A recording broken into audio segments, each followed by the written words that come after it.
മുണ്ടക്കൈ ചൂരൽമല ദുരന്തത്തിന് ഒരാണ്ട് തികയുകയാണ്. വലിയ വിഷമമുണ്ടാക്കിയ അല്ലെങ്കിൽ വലിയ ദുരന്തമായിരുന്നു അത്. സ്വാഭാവികമായും ഇപ്പോൾ അവർ പുനരധിവാസം എങ്ങും എത്താതെ നിൽക്കുകയാണ്. 772 കോടി രൂപയോളം മുഖ്യമന്ത്രിയുടെ ദുരിതാശ്വാസ നിധിയിലേക്ക് ഇതുമായി ബന്ധപ്പെട്ട് വന്നു കഴിഞ്ഞു. ശരാശരി ഒരു കുടുംബത്തിന് 2 കോടി രൂപ വെച്ച് നൽകാനുള്ള തുകയാണിത്. പക്ഷേ അത് നിയമപ്രശ്നങ്ങളിലും മറ്റും ഗുരുക്കിൽപ്പെട്ട് കിടക്കുകയാണ്. ഇത് നീക്കാൻ, അതിലെ നൂലാമാലകൾ നീക്കാൻ സർക്കാർ ശ്രമിക്കുന്നില്ല എന്നാണ് മനസ്സിലാക്കാൻ കഴിയുന്നത്. അതുമാത്രമല്ല, വാടക കൊടുക്കാൻ പോലും പൈസയില്ല, അല്ലെങ്കിൽ കുട്ടികളുടെ ഫീസ് അടയ്ക്കാൻ പൈസയില്ല, ബാങ്ക് ലോണും മറ്റു കാര്യങ്ങളും, അങ്ങനെ എല്ലാ വിധത്തിലും ഇതുവരെ സമ്പാദിച്ചത് മുഴുവൻ ഒലിച്ചു പോയി. അപ്പോൾ ഈ ജനങ്ങൾ ഇങ്ങനെ സർക്കാരിനെ നോക്കി നിൽക്കുകയാണ്. എന്തുകൊണ്ടാണിത് ഒരു വേഗത്തിൽ പൂർത്തിയാക്കാൻ കഴിയാതിരിക്കുന്നത്? ബിൻചേട്ടാ, ഇത് ഏകദേശം 3 വില്ലേജുകൾ, അട്ടമല, ചൂരൽമല, മുണ്ടക്കൈ, ഈ 3 വില്ലേജുകൾ അപ്പാടെ ഇല്ലാതായി പോയ ഒരു സാഹചര്യമാണ് ഈ ചൂരൽമലയിലെ ഉരുൾപൊട്ടൽ എന്ന് പറയുന്നത്.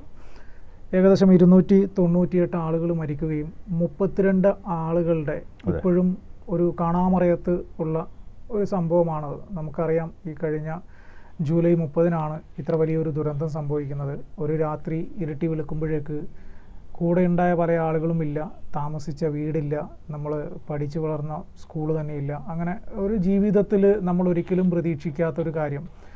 ഒരു പക്ഷേ നമുക്കിവിടെ ഇരുന്ന് ഇപ്പോൾ പറയുമ്പോൾ അത്ര ഫീലായിട്ട് നമുക്ക് തോന്നില്ല. പക്ഷേ അത് അനുഭവിച്ച ആളുകൾ, നമ്മുടെ ജീവിതത്തിലൂടെ അങ്ങനെ ഒരു സാഹചര്യം കടന്നു പോകാത്തതുകൊണ്ടാണ് നമുക്കതിൻ്റെ ഭീകരത അത്രയും മനസ്സിലാകാത്തത് എന്ന് വേണമെങ്കിൽ പറയാം.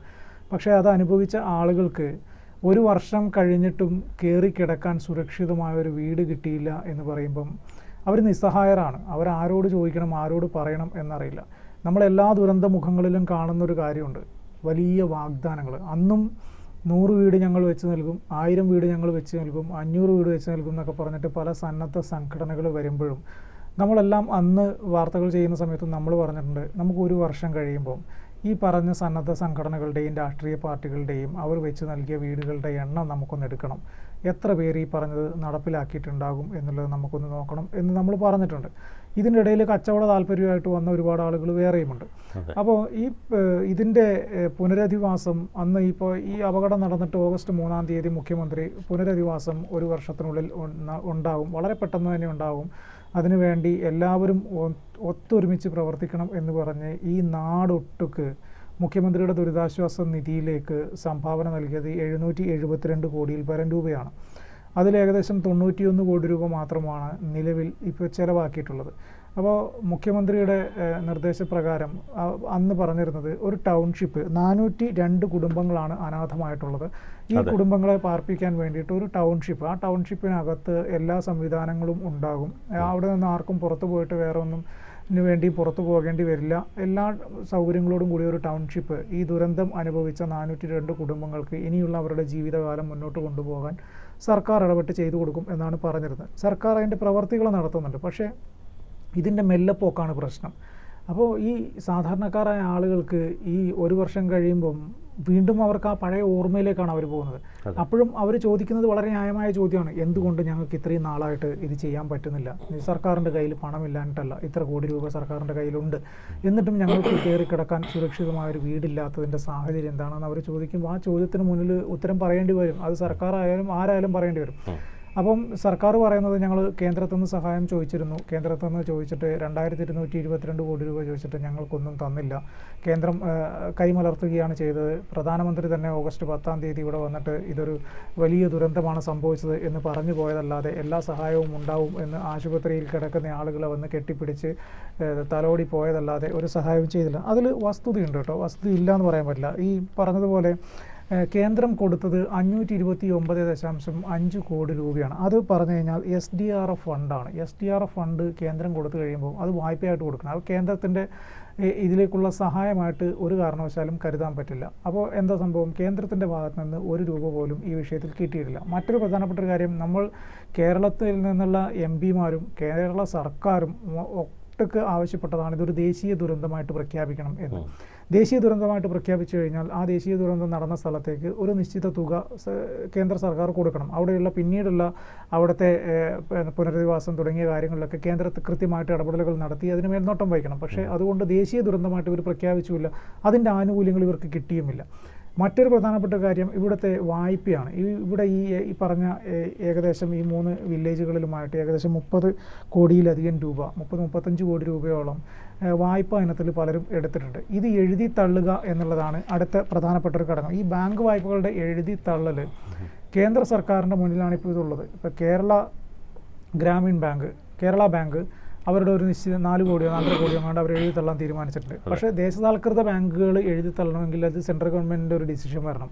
അപ്പോൾ ഹൈക്കോടതി തന്നെ സെൻട്രൽ ഗവൺമെൻറ്റിനോട് ചോദിക്കുന്നുണ്ട്, ഇത് ആർട്ടിക്കിൾ 13 പ്രകാരം നിങ്ങൾക്ക് ഇത് എഴുതി തള്ളാൻ സാധിക്കുന്നതല്ലേ എന്ന് ചോദിച്ചപ്പോൾ ഹൈക്കോടതിയിൽ മറുപടി കൊടുത്തു, ഒരാഴ്ച മുമ്പേ ഞങ്ങൾ ആ ആർട്ടിക്കിൾ 13 എടുത്തു കളഞ്ഞു എന്ന് പറഞ്ഞു. അപ്പം ഹൈക്കോടതി തിരിച്ച് അവരോട് ചോദിക്കുകയാണ്, മുട്ടാപ്പോക്ക് ന്യായങ്ങൾ പറയാതെ സാഹചര്യങ്ങൾ മനസ്സിലാക്കി അത് എഴുതി തള്ളാൻ എന്ത് നടപടി സ്വീകരിക്കാൻ പറ്റും എന്ന ചോദ്യത്തിന് കേന്ദ്രം ഇതുവരെ മറുപടി കൊടുത്തിട്ടില്ല.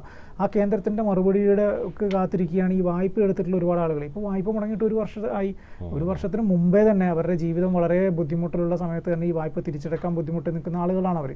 അവർക്കപ്പം ഈ വായ്പ എടുത്തിട്ട് എന്താണോ അവർ ചെയ്തത് അതൊന്നും അവർക്ക് ഉപകാരപ്പെടാത്ത സാഹചര്യം. വീടെടുത്തിട്ട് ആളുകൾക്ക് വീട് ഇല്ല, കിടക്കാൻ പോലും സ്ഥലമില്ല.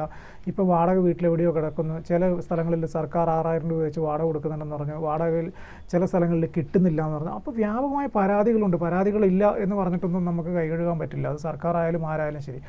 അപ്പോൾ ഇവരുടെ ഈ അന്നത്തെയുള്ള ആശങ്ക, അതായത് ഈ 2024 അപകടം നടന്നിട്ട് ആ സമയത്ത് ഇവർ ഏത് ആശങ്കയിലാണ് നിൽക്കുന്നത് അതേ ആശങ്കയിൽ തന്നെയാണ് 1 വർഷം കഴിയുമ്പോൾ ഇവരുള്ളത്. അവർക്ക് ആശങ്കയ്ക്ക് ഒരു പരിഹാരം ഉണ്ടായിട്ടില്ല എന്നുള്ളതാണ് വസ്തുത.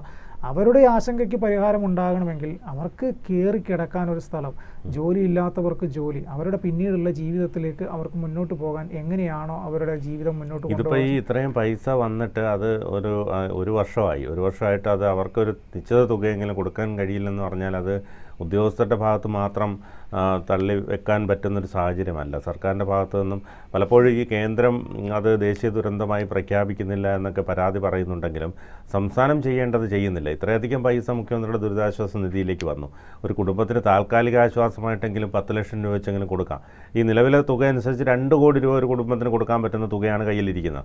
അതിൽ 10 ലക്ഷം രൂപ വെച്ചെങ്കിലും അല്ലെങ്കിൽ ഒരു 5 ലക്ഷം രൂപ വെച്ചെങ്കിലും കൊടുത്താൽ അവർക്ക് എന്തെങ്കിലും കാര്യങ്ങൾക്ക് അത് വിനിയോഗിക്കാമല്ലോ. അതുപോലും ചെയ്യുന്നില്ല എന്ന് പറയുമ്പോൾ എന്തുമാത്രം അതിനകത്ത് ഉത്തരവാദിത്തമില്ലായ്മയാണ് കാണിക്കുന്നത്. അതിലെന്തൊക്കെയോ നിയമപ്രശ്നങ്ങളുണ്ട് എന്നാണ് പറയണത്. അങ്ങനെ തുക കൊടുക്കാം. ഇപ്പം നമ്മൾ പറഞ്ഞില്ലേ 2 കോടി രൂപ വെച്ചിട്ട് ഒരു കുടുംബത്തിന് കൊടുക്കാം. അപ്പം അത് എനിക്ക് തോന്നുന്നില്ല അത് അത്രത്തോളം പോസിബിൾ ആവുന്നില്ല. കാരണം വീടുണ്ടാക്കലും ഇത് മാത്രമല്ല, അടിസ്ഥാന സൗകര്യങ്ങൾ, അവിടുത്തെ മറ്റു കാര്യങ്ങൾക്കൊക്കെ ചിലവുണ്ടല്ലോ. ഈ 700 ചില്ലറ കോടി കിട്ടിക്കഴിഞ്ഞ് കഴിഞ്ഞാൽ അത് 2 കോടി രൂപ വെച്ച് അവർക്ക് കൊടുത്തു കഴിഞ്ഞാൽ അവർക്ക് വീടും ഉണ്ടാവില്ല, ഇതുമില്ലാത്ത അടിസ്ഥാന സൗകര്യങ്ങൾ എന്ന് പറയുന്ന സാധനം ഉണ്ടാവില്ല. അതൊരു വസ്തുതയാണ്. അപ്പോൾ അടിസ്ഥാന സൗകര്യങ്ങൾ ഒരുക്കാനും ഒക്കെ എടുക്കുന്ന തുക ഇതിനകത്താണ്. പക്ഷേ ഇത് നിയമപ്രശ്നം ഉണ്ട് എന്ന് പറഞ്ഞിട്ട് കൈകഴുകാതെ അത് എന്താണ് നിയമപ്രശ്നം എന്നുള്ളത് 1 വർഷമായിട്ടും അത് പരിഹരിക്കാൻ തയ്യാറാവണം. ദുരിതാശ്വാസ നിധിയിൽ നിന്ന് നമുക്ക് പണം ഉപയോഗിക്കുന്നതിന് നിയന്ത്രണമുണ്ട് എന്ന് പറഞ്ഞാൽ ആ നിയന്ത്രണം എന്താണ്, എന്തുകൊണ്ടാണ് എന്ന് കണ്ടെത്തിയിട്ട് അതിൻ്റെ വിഷയങ്ങൾ നമുക്കൊരു അടിയന്തര പ്രാധാന്യത്തോടു കൂടി എല്ലാ വിഷയങ്ങളും കൈകാര്യം ചെയ്യാവുന്നതേ ഉള്ളൂ. അടിയന്തര പ്രാധാന്യത്തോടെ കൈകാര്യം ചെയ്യേണ്ട വിഷയങ്ങളിൽപ്പെട്ട പ്രധാനപ്പെട്ട ഒന്നാണ് നിലവിലെ സാഹചര്യത്തിൽ ഈ പറഞ്ഞ ഉരുൾപൊട്ടലും അതിൻ്റെ ബാക്കി പത്രമായിട്ട് ജീവിതം ഇനി എന്ത് എന്ന് പറഞ്ഞ് നിൽക്കുന്ന ഒരു വട്ടം ആളുകളും. ഇത്രേ പറയാനുള്ളൂ. ഇവരുടെ ജീവിതത്തിൽ അവരനുഭവിച്ച് തീർക്കാനുള്ളത് മുഴുവൻ അനുഭവിച്ചു. കൂടപ്പിറപ്പുകൾ പലർക്കുമില്ല. അച്ഛനും അമ്മയും ഇല്ലാത്ത വെറും മക്കൾ മാത്രമായിട്ട് ജീവിക്കുന്ന ഒരുപാട് ആളുകളുണ്ട്. അവരെല്ലാം ചേർത്ത് പിടിക്കണം എന്ന ഒരൊറ്റ ലക്ഷ്യത്തോടു കൂടിയാണ് കേരള ജനത മുഖ്യമന്ത്രിയുടെ ദുരിതാശ്വാസ നിധിയിലേക്ക് ഫണ്ട് അയച്ചത്. ബാക്കിയൊക്കെ പോട്ടെ, രാഷ്ട്രീയ പാർട്ടികളുടെ വാഗ്ദാനങ്ങളെല്ലാം വെറും പൊള്ളയാള വാഗ്ദാനങ്ങളാണ് പലപ്പോഴും തെളിഞ്ഞിട്ടുള്ളതാണ്. അത് തന്നെ ഇവിടെയും സംഭവിച്ചിട്ടുള്ളൂ. അതൊക്കെ പോട്ടെ, അതൊക്കെ കളയാം. സർക്കാരിന് ഇതിനകത്ത് ചെയ്യാനുള്ള ഉത്തരവാദിത്വം സർക്കാർ കൃത്യമായിട്ട് ചെയ്യുക.